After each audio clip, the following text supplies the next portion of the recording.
कभी कभी स्टार बनने की ख्वाहिश होती है या नहीं? लेकिन वो हल्की ख्वाहिश होती है, वो छोटी ख्वाहिश होती है। उस ख्वाहिश में बहुत जान नहीं होता है। कोई स्टार बन जाता है और कोई स्टार नहीं बन पाता। उसके पीछे का एक ही रीजन है कि आपके पास इच्छा तो है, लेकिन ज्वलंत इच्छा नहीं है। ऐसा मानते हैं या नहीं? एक ही कारण होता है कि किसी के पास इच्छा होती है और किसी के पास ज्वलंत इच्छा होती है। अब आइए इसको समझते हैं। कहानी मैं सुनाना चाहता हूं। एक कहानी ऐसी कि उस कहानी में क्या है, एक व्यक्ति थे, उनकी शादी हो जाती है, उनकी पत्नी पढ़ी लिखी नहीं मिलती है, लेकिन उस व्यक्ति, उस पति के मन में ये रहता है कि मेरी पत्नी पढ़ लिख जाए। वो डे वन से प्रयास शुरू करता है। जैसे ही शादी करके लाता है उसके बाद से वो प्रयास जारी करता है, पढ़ाना लिखाना चालू करता है, शुरू कर देता है कि भाई हम इसको पढ़ाएंगे। वो भी चाहती है, उसको भी समझाने के बाद वो भी तैयार होती है कि चलो ठीक है हम पढ़ते हैं।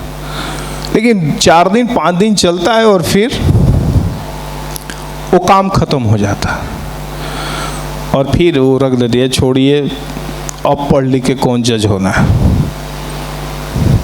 फिर वो साइड हो जाता है। फिर कुछ दिन के बाद फिर इनके मन में भाव आता है कि मैं सब कुछ तो ठीक है, मेरी पत्नी पढ़ी लिखी नहीं है, इसको कुछ ऐसा करते हैं कि पढ़ लिख जाए। फिर ये प्रयास करते हैं उसको पढ़ाने के लिए। ऐसे करते करते करते कई एक साल गुजर गए, लेकिन वो भाई साहब को सफलता नहीं मिली। उनकी पत्नी पढ़ नहीं पाई। और फाइनली फिर क्या हुआ, फिर एक दिन ऐसा हो गया कि तब तक कुछ समय गुजरता है तो उनका एक बेटा भी हो गया था। और बेटा धीरे धीरे उसका क्लास प्रमोट हो रहा था और लगभग 8-9 का विद्यार्थी आप ही लोग की तरह वो भी हो गया था, उस महिला का पुत्र। जब पतिदेव कहते थे तो बेटा भी कहता था कि हाँ माँ पढ़ जाओ, मैं भी मदद कर दूंगा। इसमें तो बहुत सरल है, बहुत आसान है, और जिनको आता है उनके लिए तो काफ़ी सरल है या नहीं? उनको लगता है कि हम भी आपकी मदद कर देंगे, आप पढ़ो। बेटा बाप दोनों मिलके उस महिला को समझाते थे, लेकिन फिर भी काम नहीं बन पाता था। एक दिन कुछ ऐसा हुआ कि एक पत्र आता है उस पति के नाम, और जो लेकर आने वाली थी वो महिला थी। और वो कहती है कि यह पत्र वो नहीं है क्या, मैं उन्हीं से तो मिलने आई हूं। अब उनका जो भी नाम होगा उस नाम लेकर बोली कि वो है क्या। तो इधर से जवाब ये जो उनकी पत्नी थी देती है कि ना ना घर पे तो नहीं है। अच्छा तो घर पे नहीं है तो ये पत्र उन्हीं को दीजिएगा, मेरे बचपन के मित्र हैं और हम लोग तो साथ में जब आते हैं तो मेरे से मिलते जुलते हैं। आपको कभी मेरे बारे में नहीं बताया क्या? अब इधर टेंशन चढ़ गया, इधर बीमारी बढ़ने लगी कि ये क्या हो गया। अब देखो पत्र ऐसा कि भाई डाउट हो गया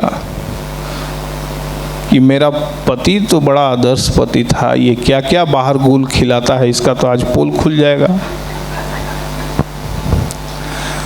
अब एक तरफ जानने की जिज्ञासा, दूसरी तरफ पढ़ाऊं तो किससे? बेटा से पढ़ाऊं तो बेटा बाप की प्रतिष्ठा जान जाएगा, उस तो प्रतिष्ठा समाप्त हो जाएगी। जो भी थोड़ा बहुत इज्जत करता है, थोड़ा बहुत ही, वो भी चला जाएगा। पड़ोसी से पढ़ाऊं तो मेरी नाक कट जाएगी। अब हुआ सिर दर्द, अब तो क्या करूं।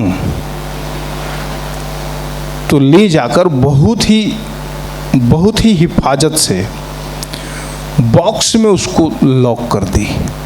फाड़ भी नहीं रही है, इसमें क्या है जानना भी जरूरी है, क्या लिखा हुआ है वो जानना जरूरी है, ये कौन सा प्रसंग है वो जानना जरूरी है। ये सब हालात उस मोड़ पे उस महिला को ले जाकर खड़ा कर दिया कि उस ले जाकर सीधे सीधे बॉक्स में उस लेटर को बंद कर दी और तब जाती है और बेटा के पास कहती है कि मुझे पढ़ाना चाह रहे थे। तो बेटा बोला हाँ माँ पढ़ जाओ। तो आज से मैं पढ़ूंगी। और भाई साहब तूफानी दौरा चालू, जिस प्रकार चुनाव में नेताजी लोग का तूफानी दौरा होता है।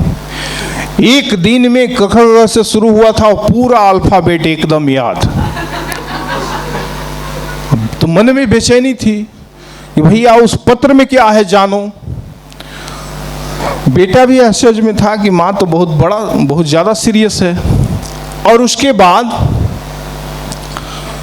दूसरे दिन उससे जो रिलेटेड वर्णमाला होता है, जिसको हम लोग ककहरा बोलते हैं, उस पे पढ़ाई शुरू हुई। और वो भी दूसरे दिन, दूसरे तीसरे वीक चौथे वीक जाते जाते वो महिला पढ़ना सीख ली, मिला कर पढ़ने लगी। और जब पढ़ना सीख ली तो बेहद अंदर से खुशी हुई कि अब तो इनकी टोटल साजिश में जान जाऊंगी।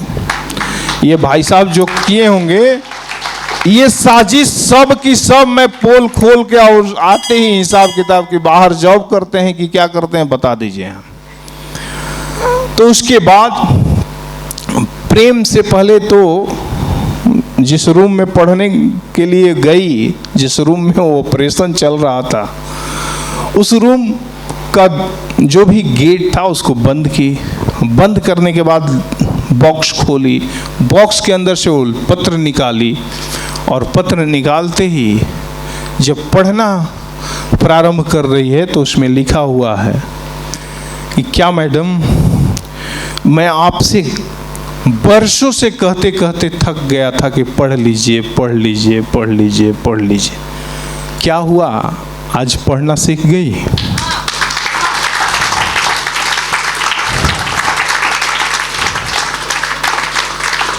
अब ये पढ़ने के बाद तो कुछ हासिल भी नहीं हुआ, कुछ मिला भी नहीं। पता चला कि ये उनके पतिदेव की साजिश थी और वो अपने किसी मित्र की पत्नी को एक पत्र देकर इस तरह से साजिश किए थे। इनको पढ़ाने के लिए ऐसी साजिश रची गई थी।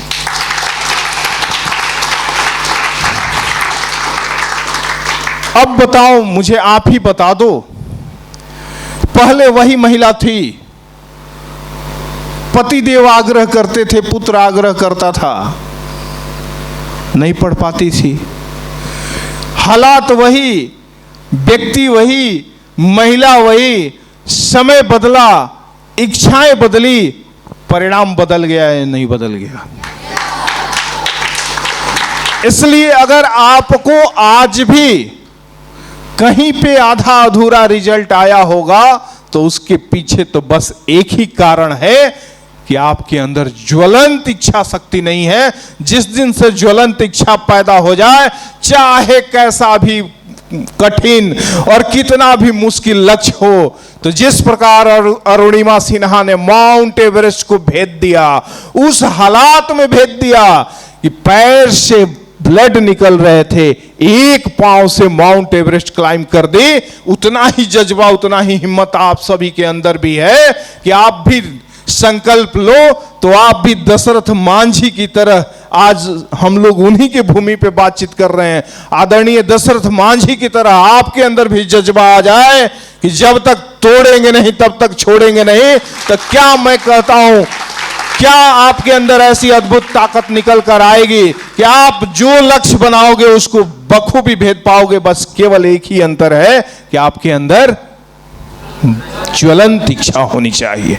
ज्वलंत इच्छा हो जाए तो कोई भी लक्ष्य बड़ा नहीं और कोई भी लक्ष्य ऐसा नहीं जिसको भेदा ना जा सके।